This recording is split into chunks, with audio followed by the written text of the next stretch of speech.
Hello everyone, ये है आपकी पर्सनल क्लास। जी हाँ, आप जितनी बार ये वीडियोस देखना चाहें देख सकते हैं, जितनी बार रिवाइंड करना चाहें रिवर्स कर सकते हैं, फॉरवर्ड कर सकते हैं। इस चैप्टर को जो मैं समझाऊंगा उसको आप जितनी बार देखोगे तो आपको ज़्यादा समझ में आएगा। यस, हम स्टार्ट करेंगे third chapter Libra office base. सबसे पहली चीज़, बहुत इजी टॉपिक, और एक मैं चीज़ आपको बता दूं, थर्ड, फोर्थ और फिफ्थ तीनों चैप्टर बेस ही है, तीनों आपस में कनेक्टेड है और बहुत इजी है। अगर आप एक बार समझ लोगे तो आपको तीनों चैप्टर एकदम इजी से समझ में आ जाएंगे। सबसे पहले हम समझ लेते हैं कि डेटाबेस होता क्या है। अच्छा, मैं आपको एक क्वेश्चन पूछता हूँ। अगर मान लो आपको बोला जाए कि आपके एरिया के, हम ज़्यादा बड़ा नहीं लेते हैं, आपके एरिया के जहाँ भी आप रहते हैं वहाँ पर जितने भी मकान हैं उनके आपको मोबाइल नंबर इकट्ठे करना है, उसके बाद में उनके आपको एड्रेसेस इकट्ठे करने हैं, उसके बाद में उसके घर में कितने मेंबर्स हैं वो इकट्ठे करने हैं। ऐसे करके आपको एक लिस्ट बनानी है। तो आप सोचो, एक अकेले के लिए अगर आपको ये सारा काम करना पड़े तो कितना टफ होगा, है ना। दूसरा एग्जाम्पल, आप देखो कितने सारे टेलीफोन नंबर्स हैं, सबके पास मोबाइल है, सबके मोबाइल नंबर्स हैं, लेकिन सबके मोबाइल नंबर अलग अलग है। किसी भी दो जनों के मोबाइल नंबर सेम नहीं है। ऐसा क्यों, है ना ये क्वेश्चन। तो आप तीसरा एग्जांपल लेते हैं, रिजर्वेशन। पूरे इंडिया में कहाँ कहाँ से लोग ट्रेन्स के रिजर्वेशन, फ्लाइट के रिजर्वेशन, बसेस के रिजर्वेशन करवाते हैं, लेकिन फिर भी वो सीट एग्जैक्ट एक ही आदमी को अलॉट होती है। गलती से भी एक सीट दो आदमी को अलॉट नहीं होती, क्यों। तो ये सब जो आपके माइंड में क्वेश्चन चल रहे हैं, इसका एक ही क्वेश्चन सॉल्यूशन है। The answer is database. Database एक लार्ज बैंक की तरह है जिसके अंदर सारे डेटास पड़े हैं और अलग अलग लोग उसमें इंफॉर्मेशन डालते रहते हैं और वो सेव होती रहती है। डेटाबेस के अंदर आपको कोई भी इंफॉर्मेशन चाहिए तो आप उसको निकाल सकते हो, और कोई इंफॉर्मेशन नहीं डालनी है तो आप डाल सकते हो, अपडेट कर सकते हो, और अगर आपको उसका प्रिंट आउट निकालना है तो प्रिंट आउट भी डाल सकते हो। ये सब कैसे होता है ये हम डेटाबेस के अंदर पढ़ेंगे। यानी डेटाबेस के अंदर बहुत सारी इंफॉर्मेशंस को एक साथ रखना, लार्ज अमाउंट के इंफॉर्मेशंस को, उसको डेटाबेस कहते हैं। जैसे टेलीफोन नंबर्स हो गए, एयरटेल है, वोडाफोन है, जियो है, इतने सारे टेलीफोन्स सब्सक्राइबर्स हैं, तो कैसे उन लोगों का वो ध्यान रखते हैं, ये सिर्फ डेटाबेस की वजह से ही होता है। तो आइए हम डेटाबेस को थोड़ा और नज़दीक से समझें।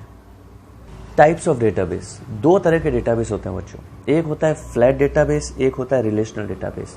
फ्लैट डेटाबेस कैसा होता है, जैसे मान लो आपने एक छोटा सा आपके घर का कोई इन्फॉर्मेशन बनाया, या आपके पूरे आपके घर के मेंबर्स का, आप ठीक है, आपके नानी जी कौन है, नानी जी के परिवार का, आपके दादी जी दादा के परिवार का, आपके परिवार का, ये सारी इन्फॉर्मेशंस आपने इकट्ठी कर ली और एक एक्सेल शीट के अंदर बना दिया। तो ये क्या हो गया, ये एक हो गया फ्लैट डेटाबेस। यानी आपने छोटा सा ही डेटाबेस बनाया जो सिर्फ आपके घर तक सीमित है। तो ये तो बहुत ईजी है। एक होता है रिलेशनल डेटाबेस, यानी आपने बहुत सारे डेटाबेस को आपस में कनेक्ट कर रखा है। तो वैसे डेटाबेस जो बहुत बड़ी क्वांटिटी के अंदर बनते हैं, उनको कैसे आप कंट्रोल करोगे, मैनेज करोगे, अपडेट करोगे, वो कहलाता है रिलेशनल डेटाबेस। तो अब आप समझ गए होंगे दोनों तरह के डेटाबेस कौन से होते हैं। अब हम समझते हैं डेटाबेस ऑब्जेक्ट क्या क्या होते हैं। तो सबसे पहले आप इस टेबल को देखिए। अब आप इस टेबल को समझिए, ये ऐसी टेबल्स बनती जाती है डेटाबेस के अंदर। बस आपको ऐसी टेबल्स बनानी होंगी और उसके अंदर रिकॉर्ड्स को आपको सेव करता जाना होगा। तो इन रिकॉर्ड्स को सेव करने के लिए आप इसके अंदर इन तीन चीज़ों को ध्यान में रखना। एक होता है फील्ड, एक होता है रिकॉर्ड और एक होता है डेटास। तो आप सबसे ऊपर आपने देखा होगा, देखो लिखा हुआ आ रहा है फील्ड, यानी जो आपने हेडिंग्स दिया है कि मुझे कौन कौन सी इंफॉर्मेशन इकट्ठी करनी है, तो वो कहलाएंगी आपकी फील्ड। अब आप जो जो बच्चों के जैसे आप नाम देख रहे हो, तो स्टूडेंट 1, 2, 3, तो ये सारे क्या हो गए आपके पहला रिकॉर्ड, दूसरा रिकॉर्ड, तीसरा रिकॉर्ड, यानी आपने इंफॉर्मेशन स्टोर कर दी, तो ये आपके रिकॉर्ड्स कहलाएंगे। अब उसके बाद में जो आप उसके अंदर आपने एंट्रीज भरी है, ठीक है, नाम क्या है बच्चे का, एड्रेस क्या है, फ़ोन नंबर क्या है, इस तरह से। तो ये सारे क्या हो गए, आपके डेटाज हो गए। तो इस तरह से टेबल्स के अंदर ये 3 चीज़ें आती है। तो आप 3 चीज़ें समझ गए होंगे कि कैसे आपकी फील्ड्स होती है, क्या रिकॉर्ड होता है और क्या डेटाज होते हैं।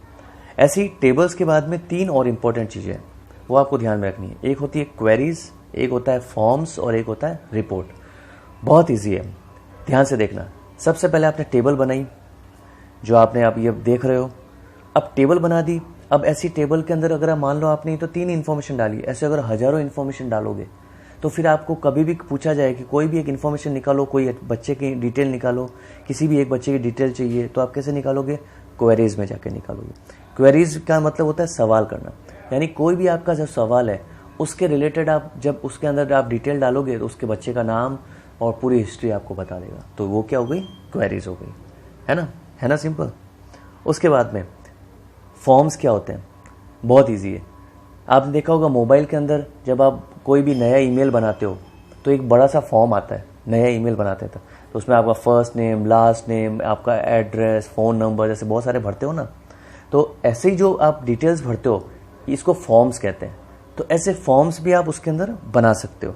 तो क्या होगा कि आपको हर घर जाके इन्फॉर्मेशन नहीं लेनी पड़ेगी। अगर आपने एक बार नेट पे वो फॉर्म डाल दिया तो उस फॉर्म को सब लोग भर देंगे, और वो जो फॉर्म जब सबमिट करेंगे तो ऑटोमेटिकली आपकी सारी इन्फॉर्मेशन आपकी डेटाबेस में सेव हो जाएगी। तो बहुत इजी है, यानी आपको मेहनत भी नहीं करना पड़ा, सिर्फ इंटरनेट पे आपको फॉर्म डालना है, सारी इन्फॉर्मेशन डेटाबेस में खुद ब खुद सेव होती जा रही है। अब आपको उसका अगर प्रिंट आउट निकालना हो तो वो कहलाती है रिपोर्ट्स।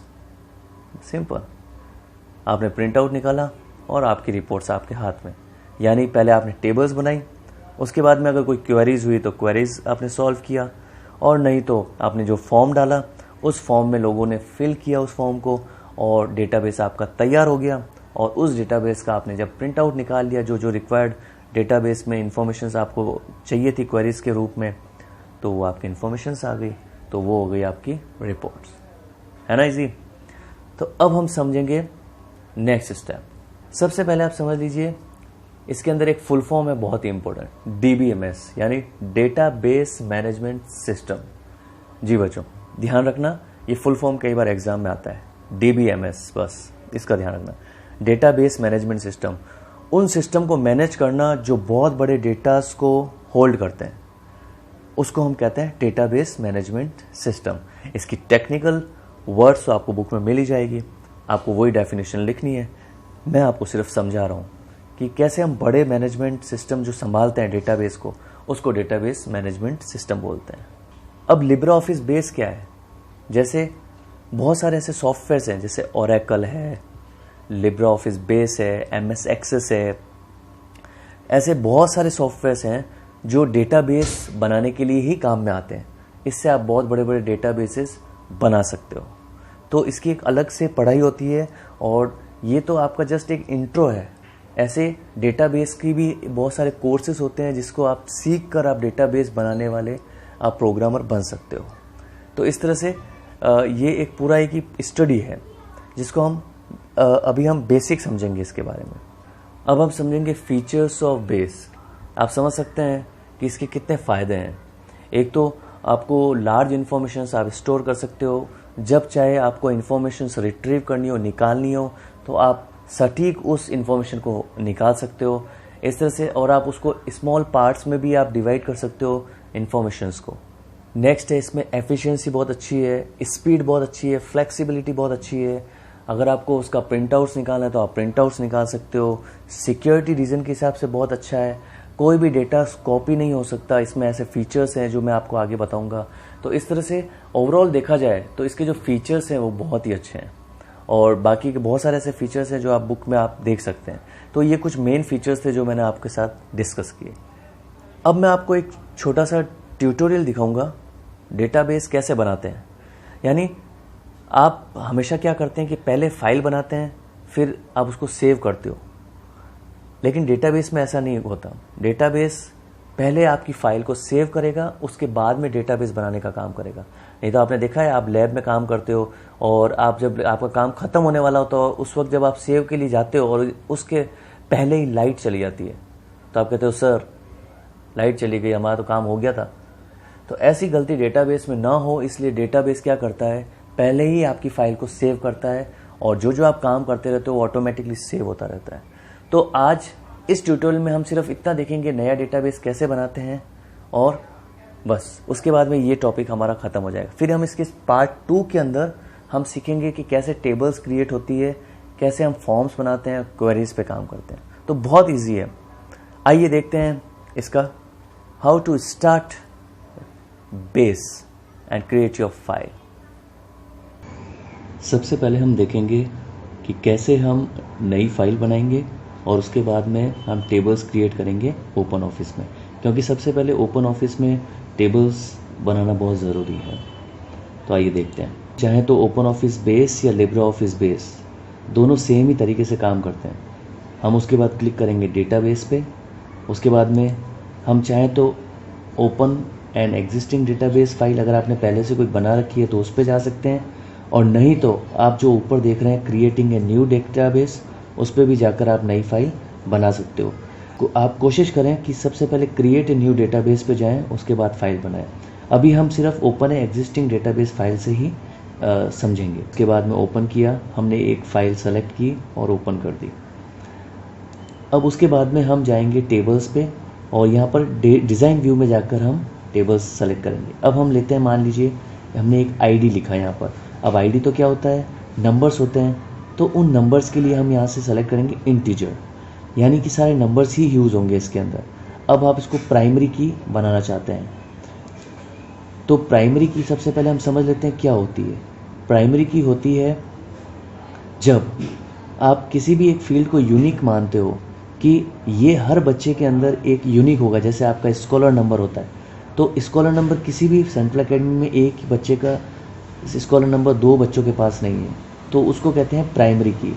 यानी आप किसी एक फील्ड को यूनिक मानो, उस यूनिक की को कहते हैं प्राइमरी की।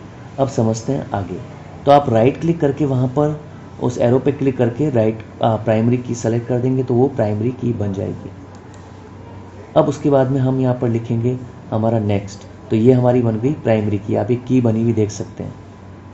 उसके बाद में आप यहाँ ऑटो वैल्यू यस कर सकते हैं। उसके बाद में हम जैसे हमने लिखा एंड डेट, तो हम यहाँ से फिर हमको वहाँ से डेटा लेना पड़ेगा। जैसे डेट, अगर हम डेट लिखेंगे तो डेट लेना पड़ेगा। इस तरह से आप अलग अलग चीज़ें ले सकते हैं। हम एक एग्जाम्पल अभी समझ रहे हैं। अब मान लीजिए कि अगर आपको यहाँ से कुछ डिलीट करना हो तो डिलीट कर सकते हैं, इंसर्ट रो करनी है तो इंसर्ट भी कर सकते हैं। अब हमने स्टार्ट डेट डाल दिया, यहाँ भी हम डेट ले लेंगे। इस तरह से फिर हमने एक लोकेशन लिया। अब इस लोकेशन में हम टेक्स्ट यूज़ कर सकते हैं, जैसे कि एड्रेस, तो हम इसको फिर सेव कर देंगे। अब आप टेबल का नाम सेव कर दो और फिर ओके कर दीजिए। जैसे ही आप ओके करेंगे तो आपकी टेबल नीचे ही बन गई। इस तरह से हम एक छोटी सी टेबल बनाना सीख सकते हैं सबसे पहले डेटाबेस के अंदर। तो ये था बच्चों हमारा चैप्टर 3, कैसे हम नई फाइल बनाते हैं, और हमने एक टेबल छोटी सी बना के देखी। अब हम इसी टेबल को कंटिन्यू करेंगे। हम उसके अंदर हम सीखेंगे कि कैसे हम इन टेबल्स पे काम करेंगे, और उसके बाद में क्वेरीज और फॉर्म्स हम इसके अंदर क्रिएट करेंगे। तो hope you like this tutorial.